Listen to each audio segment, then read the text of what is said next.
Anatomy विज्ञान की एक शाखा है जिसमें अध्ययन किया जाता है जानवरों एवं पौधों की संरचना, मानव अंगों के क्रियाकलाप, पशुओं का व्यवहार, कोशिकाओं और ऊतकों का। आपका राइट आंसर होगा जानवरों एवं पौधों की संरचना। ओन्कोलॉजी किसके अध्ययन से संबंधित है? पक्षी, कैंसर, स्तनधारी, मिट्टी। आपका राइट आंसर होगा विकल्प नंबर बी, कैंसर।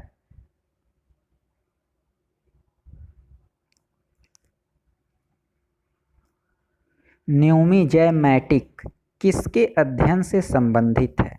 सिक्कों, संख्याओं, टिकटों, अंतरिक्ष। आपका राइट आंसर होगा सिक्कों, विकल्प नंबर ए। यूजेनिक्स किसके अध्ययन से संबंधित है? मानव जाति की विभिन्न नस्ल, पौधों की आनुवंशिकी, यूरोपीय क्षेत्रों के लोग। आपका राइट आंसर होगा विकल्प नंबर डी, आनुवंशिक घटकों में फेरबदल के कारण मनुष्य में हुए परिवर्तन। ओरिन्थोलॉजी है पौधों का अध्ययन, हड्डियों का अध्ययन, शोरगुल का अध्ययन, पक्षियों का अध्ययन। आपका राइट आंसर होगा पक्षियों का अध्ययन। एपिडीमियोलॉजी किसके अध्ययन से संबंधित है? एंडोडर्मिस रोग, डर्मिस रोग, महामारी रोग, उपरोक्त में से कोई नहीं। आपका राइट आंसर होगा महामारी रोग। भोजन में उपस्थित ऊर्जा को मापा जाता है कैलोरी में, सेल्सियस में, केल्विन में, उपरोक्त में से कोई नहीं। आपका राइट आंसर होगा कैलोरी में मापा जाता है।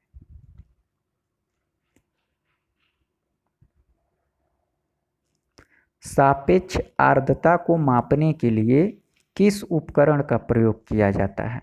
हाइग्रोमीटर, हाइड्रोमीटर, बैरोमीटर, पारा वाले थर्मामीटर। आपका राइट आंसर होगा हाइग्रोमीटर।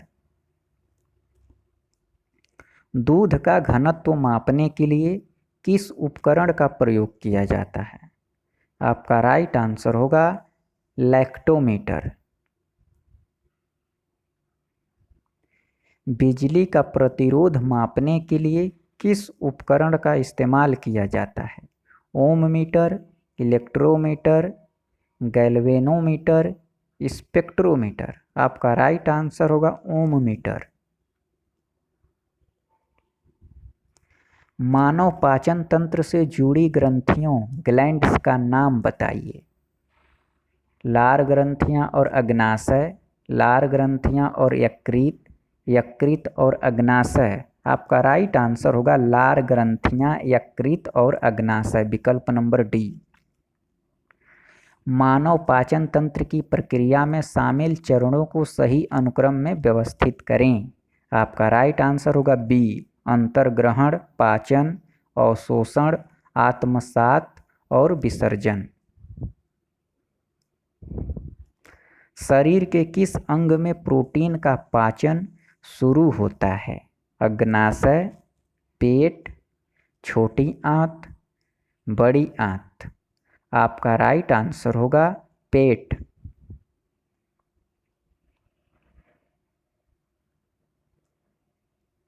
हाइड्रोलिक एसिड का क्या काम है? यह पेप्सिन एंजाइम को प्रभावी बनाता है। यह भोजन के साथ पेट में प्रवेश कर सकने वाले बैक्टीरिया को मारता है। आपका राइट आंसर होगा सी। भोजन प्रणाली के सबसे बड़े हिस्से का नाम बताएं। बड़ी आंत, छोटी आंत, यकृत, पेट। आपका राइट आंसर होगा छोटी आंत।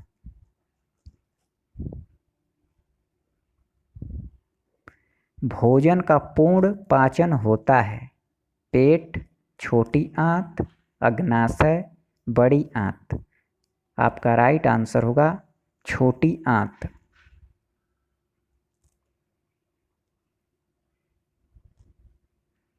यकृत द्वारा निकलने वाले बाइल जूस का क्या काम होता है? यह भोजन को क्षारीय बनाता है, यह भोजन को अम्लीय बनाता है, यह भोजन को तोड़ता है। राइट आंसर होगा यह भोजन को क्षारीय बनाता है। शरीर में मौजूद सबसे सख्त सामग्री का नाम बताएं। डेंटिन, पल्प, इनामेल, इनमें से कोई नहीं। आपका राइट आंसर होगा enamel.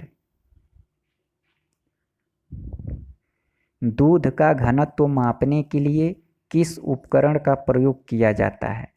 Lactometer, hydrometer, barometer, hygrometer. आपका राइट आंसर होगा लैक्टोमीटर।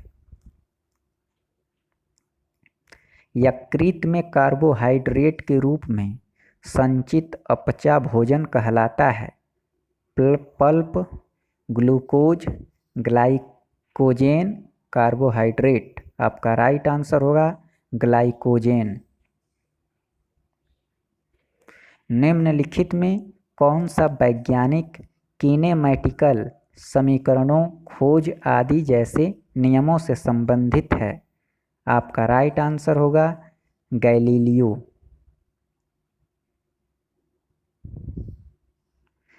निम्नलिखित में से किस वैज्ञानिक का संबंध वायरलेस टेलीग्राफी, रेडियो और वायरलेस संदेश से जुड़ा है? जी मार्कोनी, ए फर्मी, गैलीलियो, आइंस्टाइन। आपका राइट आंसर होगा जी मार्कोनी। निम्नलिखित में से किस वैज्ञानिक ने इलेक्ट्रॉन की खोज की थी? Galileo, Einstein, J Thomson, CRT Wilson. आपका राइट आंसर होगा जे थॉमसन। निम्न में से भौतिकी में कौन सा उल्लेखनीय योगदान वैज्ञानिक न्यूटन द्वारा किया गया था? वैश्विक गुरुत्वाकर्षण नियम, गति का नियम, कैलकुलस की खोज, उपरोक्त सभी। ऑप्शन नंबर डी सही होगा, उपरोक्त सभी। वैज्ञानिक ए फर्मी ने भौतिकी के क्षेत्र में कौन सा उत्कृष्ट योगदान दिया था? कृत्रिम रेडियोधर्मी तत्वों की पहचान, बिजली के प्रतिरोध का नियम, विद्युत प्रवाह का थर्मल प्रभाव, उपरोक्त सभी। आपका राइट आंसर होगा कृत्रिम रेडियोधर्मी तत्वों की पहचान। वैज्ञानिक ऑटो हन और स्ट्रासमैन का भौतिकी के क्षेत्र में कौन सा उत्कृष्ट योगदान है? परमाणु संलयन, परमाणु विखंडन, बारूद, इनमें से कोई भी नहीं। आपका राइट आंसर होगा परमाणु विखंडन।